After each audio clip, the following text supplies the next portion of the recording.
avec C'est notre moment. Dites oui aux actualités dans votre journal TV. Global Simon no ambadik'ireo nofinofy, ireo rindrina voatsangana ary ireo fotodrafitrasa sy ny lalana rehetra. Global Simon, ho mafiorina no avy.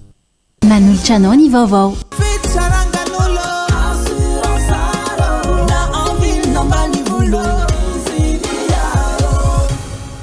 Assurance art, dimampolo taona ny ilanao. Manolotra anao ny vaovao.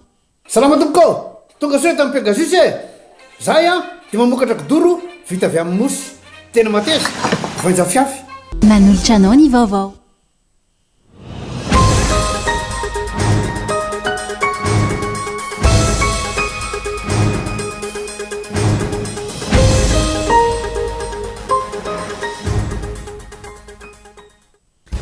Ho avy ny tombanezaka atao amin'ireo ministra hoy ny premier ministre lehibe ny gouvernement nandritra ny tafa voalohany nataony tamin'ny vahoaka malagasy.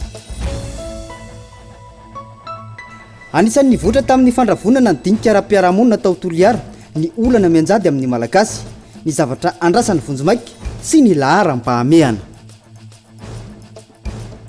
Mifantoka tanteraka amin'ny raharaha fanafiana nataon'ny Amerikana tany Venezuela sy ny samboran'ny filoha Nicolas Maduro izao tontolo izao tazomina any amin'ny fonja iray any New York ny filoha venezueliana amin'izao fotoana izao. Ny antsiporian'ireo no arahantsika ao anatin'ny fampahalalam-baovao.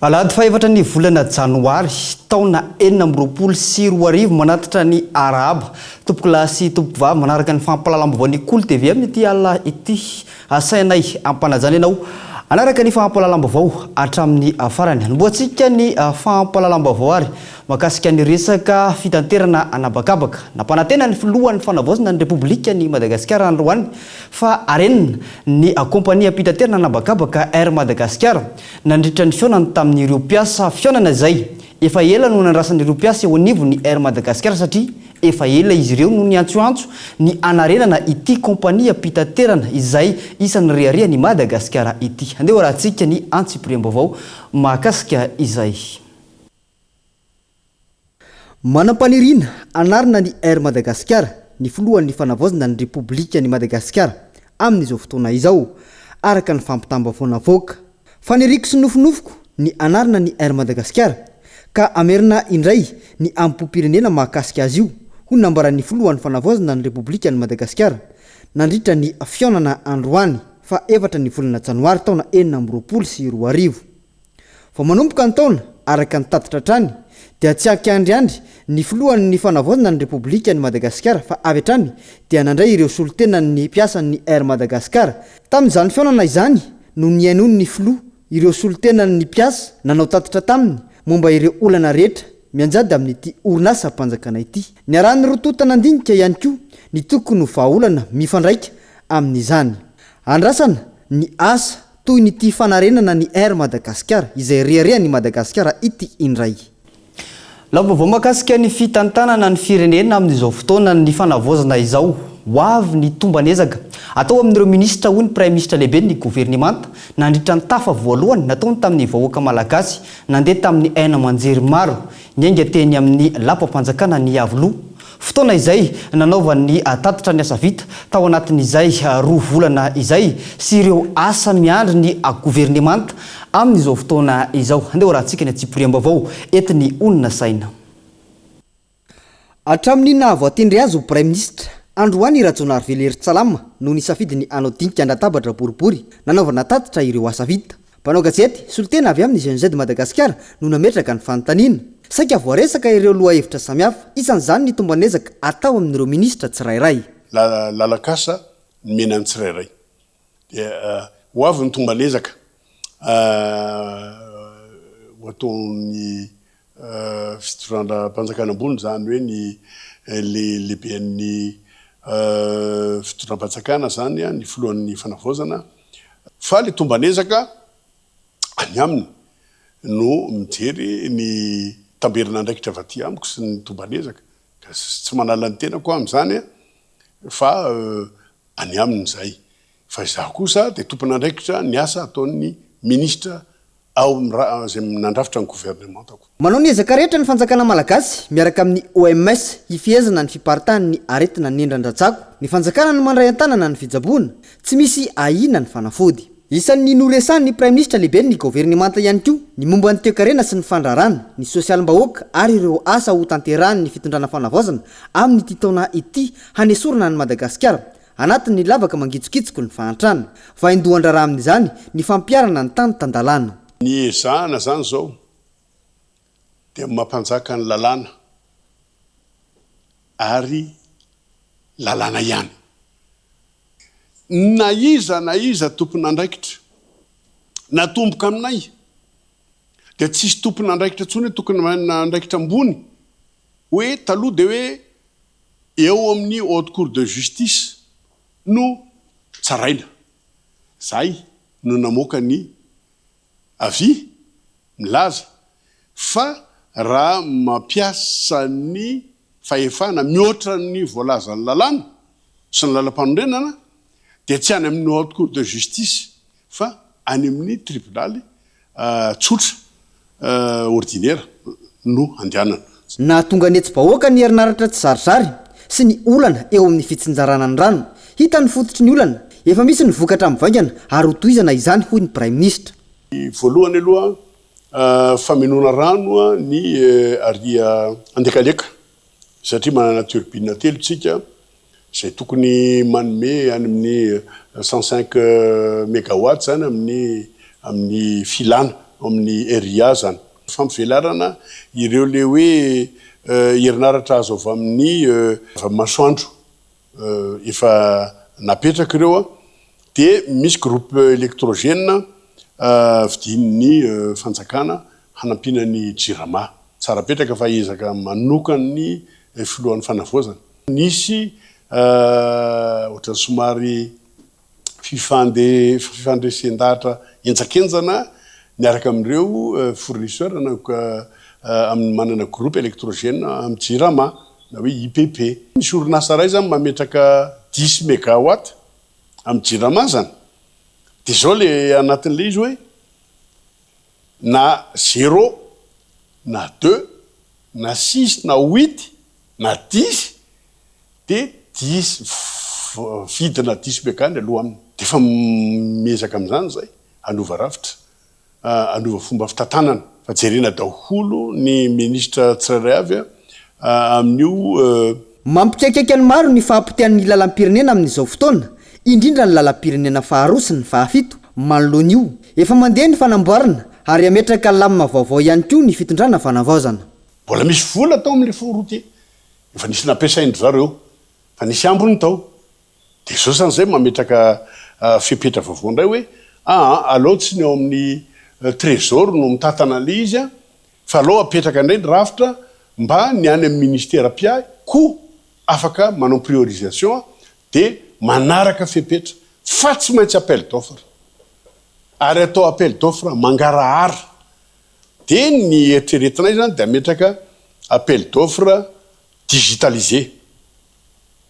Tsy zany miako anareo koa ty mbola eritreritra mbola ifandresahana sy filohan'ny république fanavaozana république ihany le izy reverse bid zany hoe miasa amin'ny tokony ho izy ny fitondram-panjakana ny eo amin'ny ministère dia ameno hoe manao an'ity lalanyity eo anelanelan'ny atsapanana sy manoro dia ohatra hoe 100 millions 100 milliards zay ty etsotsika azy dia zay te hanao an'io ary dia io le izy dia ataovy hoe ohatriny nananaovana an'io tamin'izay fotoana zay miena zany fa tsy miakatra tsisy an'ilay amboamboary tsony zany fa dia zay ambany aty no azo azy zay zany ny eritreretinay mbola eritreritra zany io miako anareo hoe zay ny elana amin'le kolikoly ny ariva teo no nandeha tamina aina aman-jery samy hafa ny tafa nataony Prime Ministre tamin'ny vahoaka malagasy ho tanterina miandalany eto amin'ny fampahalalam-baovao hatrany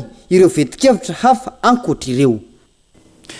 lafomba mahakasika ny toetrandro kosa no ndeha hanoizantsika ny fahampahalalam-baovao amin'ity alina ity mba toerana kokoa ny volinandro fahavaratra saika manerina ny nosy androany hatramin'ny talata ho avy izao akoatra ny tapany atsimon'ny nosy izay tombanana ho mainatrany amin'ny akapobeny raha nitatitra navokany avy eo anivony foibe famantarana ny toetrandro perturbation tropicale kosa nosokajy misy ilay rivo-doza amin'izao fotoana izao no ny heriny izay efa mienina tanteraka raha ny fanazavana nomeny avy eo anivony sapana mpamantatra ny toetrandro Entsora Malala no mitondra ny antsipriany mahakasika izay.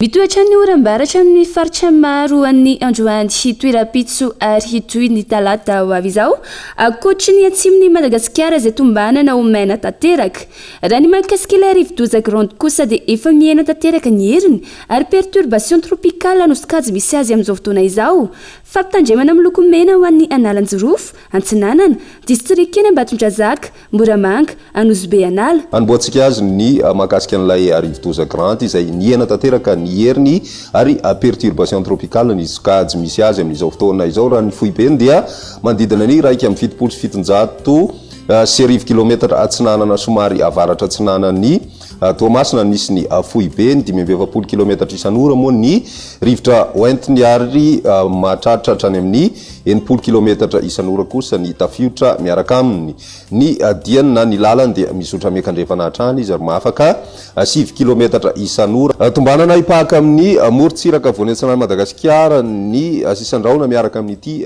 perturbation tropicale ity any amin'ny fiandohan'ny herinandro arahana hatrany moa ny vaovao mahakasika an'izay fa amin'ny ankapobeny dia ora-pahavaratra tsotra no mety ateraky na ny mety ho fiatraikany amin'ny ankapobeny amin'ny toetry ny andro eto Madagasikara na izany zany mitohy hatrany ny oram-baratra saika manerana amin'ny faritra maro akoatra ny tapany atsimon'ny Madagasikara misy ny raom-baratra izay mitoetra manakaiky ny morontsiraky ny faritry melaky ka anisany mahatonga ny orana tamin'ity an'io ity nefa tombanana miamiana miandalana izay ho an'ny 420 ora ho avy. Mila tohizana trany ny famailona ho an'ny mpampiasa ranomasina na tsy misy aza ny filazana fitandremana raha ny fampitambavao hatrany.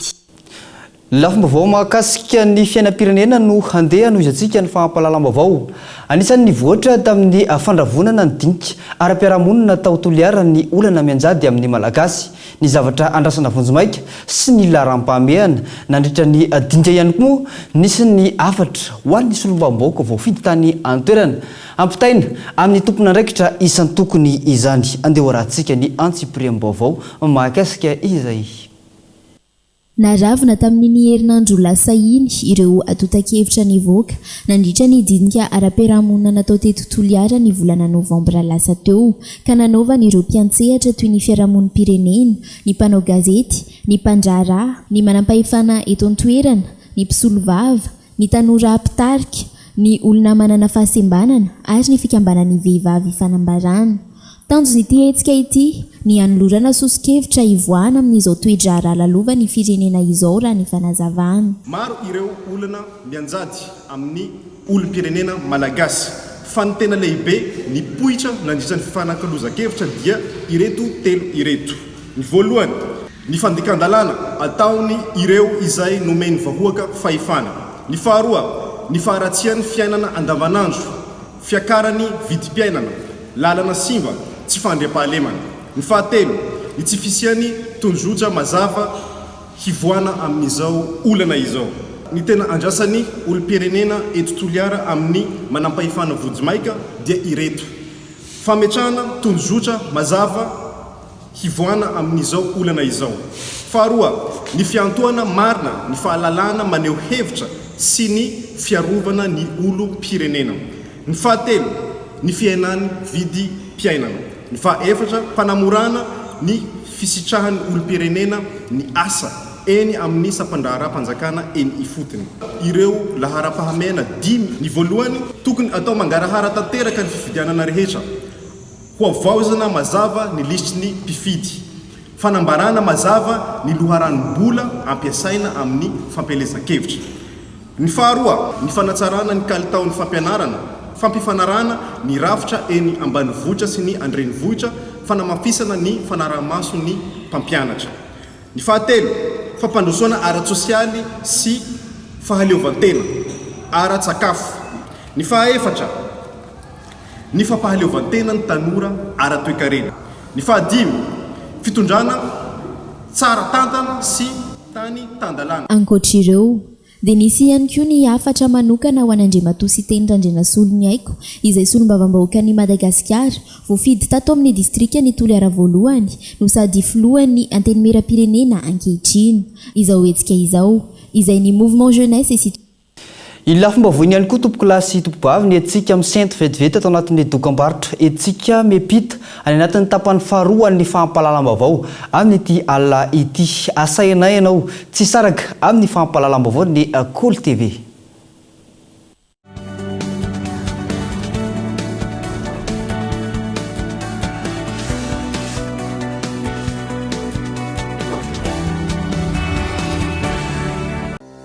fahatokisana ny tanjona amin'ny asa fanorenana.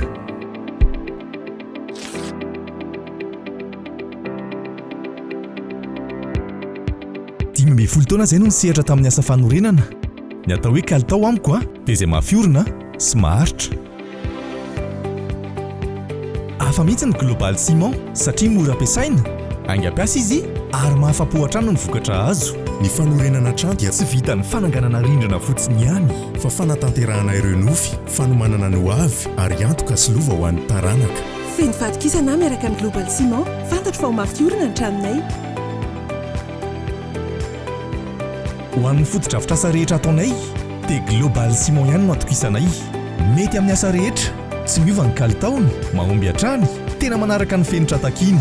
Global Ciment no ambadika ireo nofinofy, ireo rindrina voatsangana ary ireo fotodrafitr'asa sy ny lalana rehetra. Global Ciment, ho mafiorina ny hoavy.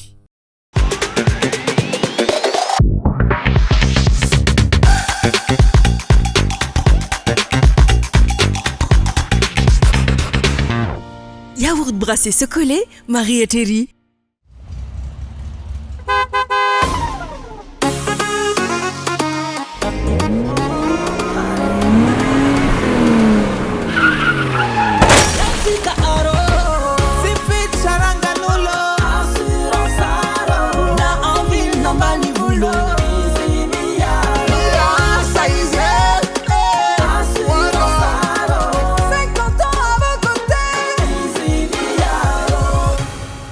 Assurance Art, dimampolo taona ny ilanao.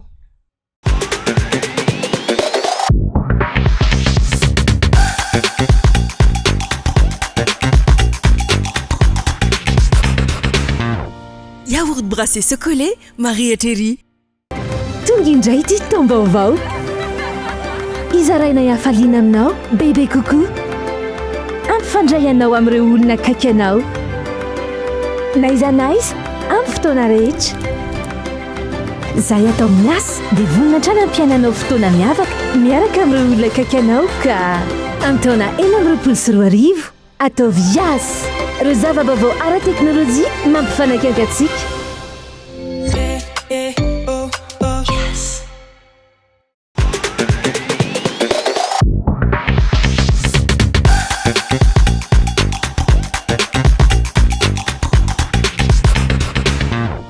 Yaourt brassé chocolé, Marie Thierry.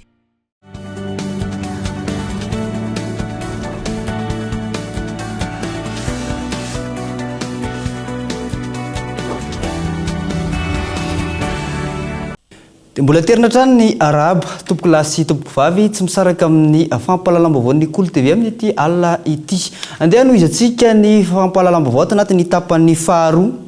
Dinetin-drazana arahana zava-maneno toy ny aponga sy sodina izay maneho ny sarinady tsy misy fifampikasoana ny morengy tany amin'ny faritra Menabe no niandohany ity fomba dia ity ary miamisandrahaka amina faritra maro eto Madagasikara izany amin'izao fotoana izao. Ny momba izay indray ary no hotaterina amintsika ato anatin'ny zanam-pandarina kolontsaina ho an'ny anio. Andeha arahantsika ny antsipiriam-baovao mahakasika izay.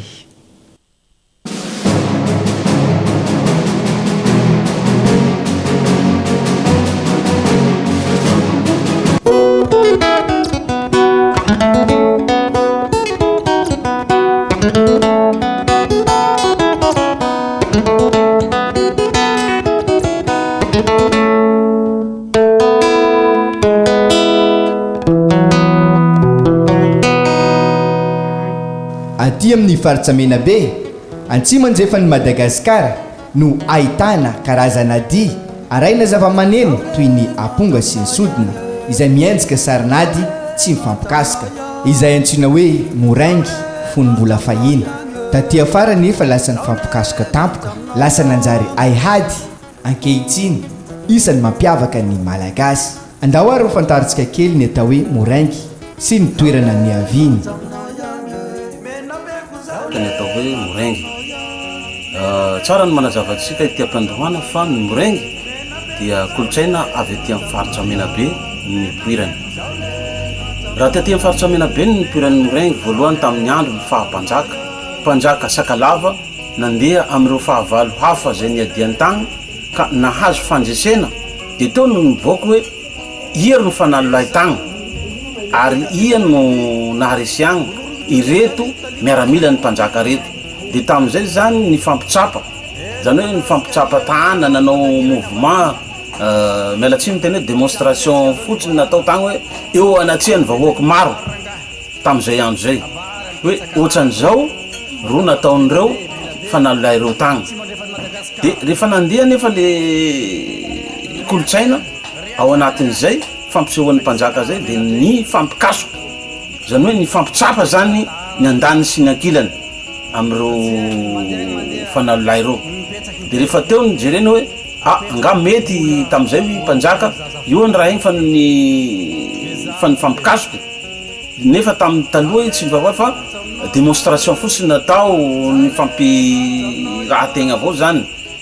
Dia farany moa zany aty afara dia ny hita fa aseho tokoa fa ho hita eo zay mahery ho hita eo tokoa zay fanalolay. Dia tamin'izay amizay no ny fampitsapa ny fampi eo amizay ny hoe jerena ny andany sy ny ankilany dia nipoitsy ny atao hoe moraingy ao anatin'ny fanalolay. Mazava moa zany zay fa hoe titiky daba sy kasody raha roa ireo zany no famantarana fa misy moraingy atao eo androany.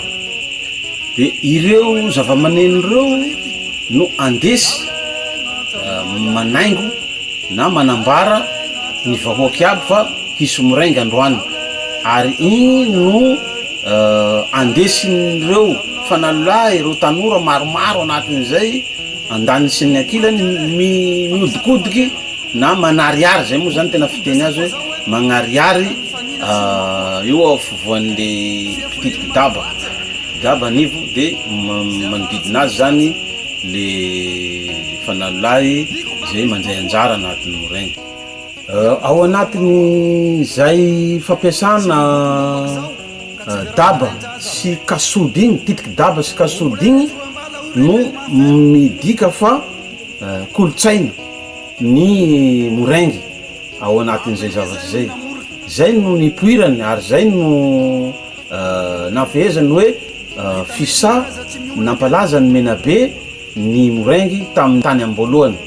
Kolotsaina mienjiky tsinjaky ro natao anatin'izay moraingy zay tsy nipetraky teto Menabe avao nefa le moraingy fa nihitatsy ny anavaratsy nandesin'ireo dadilay ampanjaka amin'igny faritsy avaratsy ny Madagasikara igny dia nanao fanorolahy zay ny mampiavaka azy aty amintsika amin'ny avaratsy agny fanorolahy aty amintsika izy fanalolahy. Ny andeha koa ny anantsimo ny moraingy tsy nipetraky eto avao fa nandeha ny anantsimo dia ny hoe do miranga zany hoe lohan-do miranga zany dia lasa natao hoe doranga zay ny avian'ny hoe doranga ao anatin'izay mbo tafiditsy amin'le resaka hoe moraingy avao zany.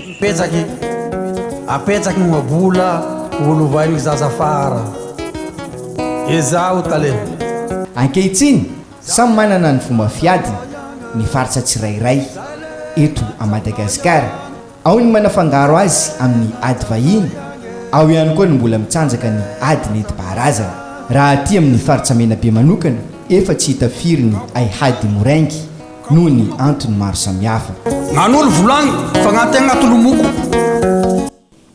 fa vao avy nanamarika ny tontaona isika farany teo izany hoe ny fitsenana ny taona vaovao enina amby roapolo sy roa arivo izao tontolo izao no nanamarika izany ny voalohany volana janoary ny calendrier grégorien no ampiasaina ankehitriny io no mamaritra izany samy manana ny calendrier izay nampiasany ireo atsotsika hoe civilisation na izay nalaza teto antany fa ny calendrier grégorien kosa no miaritra eto amintsika io amin'izao fotoana izao izay mahatonga antsika makalaza ny farantaona rehefa faraka amin'ny telopolo ny volana desambra sy makalaza ny voalohany taona rehefa voalohany volana janoary andeo rahantsika ary ny vaovao sy ny fanampanazavana mampafantatra antsika izay enina amby roapolo sy roa arivo isika izao izany hoe enina amby roapolo sy roa arivo taona teo aoriana nahaterahany Jesosy Kristy izay daty napetraka ao taona aotra io ny fanisana andro nampiasaina izao tontolo izao izay antsoina hoe calendrier universel miatra ankehitriny na dia samy manana ny calendrier ampiasaina azy ireo empire sy civilisation matanjaka teto antany io calendrier civil ampiasaina ankehitriny io no antsoina hoe calendrier grégorien na calendrier civil 27 avant Jésus-Christ na hoe ny taona 7 alohan'i Jesosy Kristy no tena taona repera amin'ny calendrier grégoriana zany a satria zava-dehibe io ny calendrier julien no arahiny Église tatsinanana mandrakandro any ary io narahin'ny fiangonana zany a nandritry ny taona maro dia io calendrier julien io zao raha tsika miteny zao dia hoe tsika zao a amin'ny 3 janoary enina amby roapolo sy roa arivo fa ry zareo zao a amin'ny 2 amby roapolo desambra 5 amby roapolo sy roa arivo tsy afa-misaraka amin'ny tantaran'ny Eglizy katolika romanina ny tantarany nametrahana io calendrier grégorien ampiasaina ankehitriny io ho ny teolôjiana sady mpaintantara ny papa Grégoire no namorona azy rehefa notsoahana avy amin'ny calendrier julien na ihany koa hoe nahitsy ny papa Grégoire 13 ny calendrier julien nahazoana io calendrier misy ankehitriny ampiasaina io nisy paisiansa maromaro niaraka taminy ka io dia teo amin'ny 70 taona mahery enina amby 70 taona talohan'i Jesosy Kristy ny empereur Jules César zany a nampanao an'io calendrier io dia mazava ho azy a 5 amby 5 sy 300 andro a ny fikotiny azy fa ny calendrier grégoriana kosa dia rehefa nanaraka ny atao hoe fiavaozana ny Eglizy dia tsara ho marihina fa ny concile tao 30 zany ka hatramin'ny 2:25 zany dia teo amin'ny tontolon'ny fiangonana kristianina rehetra tsy ankanafaka dia nanaraka ny calendrier julien ny anaran'ny andro sy ny volana mandrafitra ny taona dia nisy loharan'ny poirany avokoa avy amin'ny fifangaron'ny fandiniana ny abakabaka sy ny nandinika azy ary ny tantara sy ny kolotsaina avy amin'ireo empire civilisation hafa toa ny arabo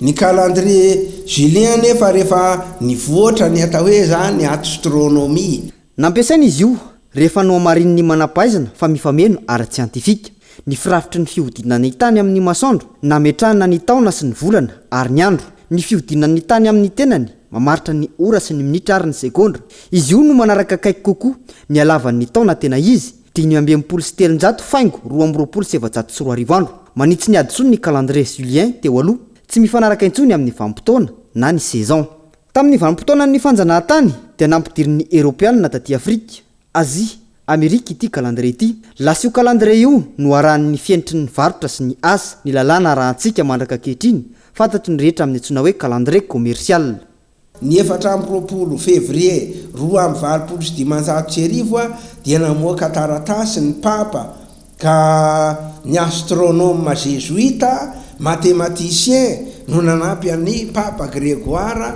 fahatelo-ambin'ny folo ny amin'izany ka ilay bulle pontificale mitondra ny lohateny hoe intergravissimas ny 4 febroary 2:25 io no nametraka ny fandaminana zany a ny calendrier grégorian efa nisy taona maro talohany nahaterahan'i Kristy raha ny fikarohany manampahaizana efa nisy olombelona tetatany tany amin'ny 2000 taona talohany nahaterahan'i Kristy izany hoe talohany ny taona aotra raha mitambatra ny taona rehetra nisin'ny tany na ny taloha na ny taorian'i Kristy dia efa 450 tapitrisa taona izay no nisin'ny tany izany hoe vao ampahankely monja amin'ny taona ny tany hatrany am-boalohany nanomboana ny anisa taona teo amin'ny nahaterahan'i Kristy amaranantsika ny fampalalam-bavao amin'nyity ariva ity ny maresaka iraisam-pirenena mifantoka tanteraka any amin'ny raharaha izay fanafiana nataon'ny amerikana tany Venezuela sy ny samborana ny filohany Nicolas Maduro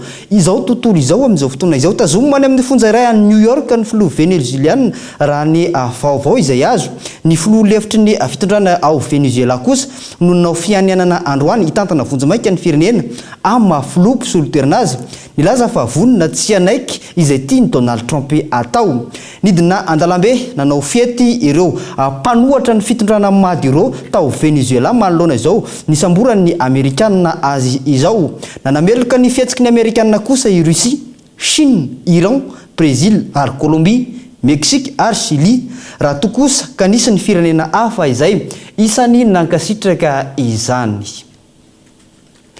Dia iny ihany koa ary tompoko lahy sy tompoko vavy no antsika manakatona ny filazana ny fampalalam-bavao tamin'ity alina ity isaorana sy ankasitrahana ianao nanaraka izany hatramin'ny farany mametraka ny veloma mandrapitafa reo amin'ny manaraka indray veloma tompoko.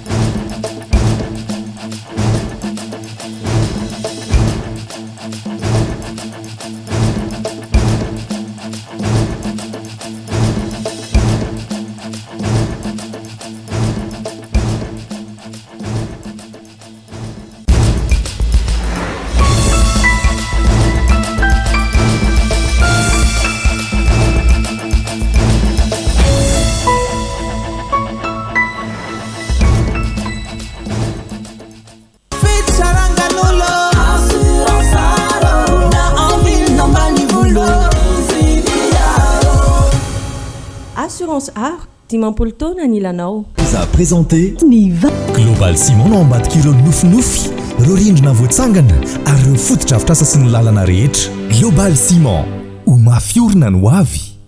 Salama tompoko, tonga soa tamin'ny Pegasus zahay dia mamokatra kidoro vita avy amin'ny mosy tena mateza voanja fiafy.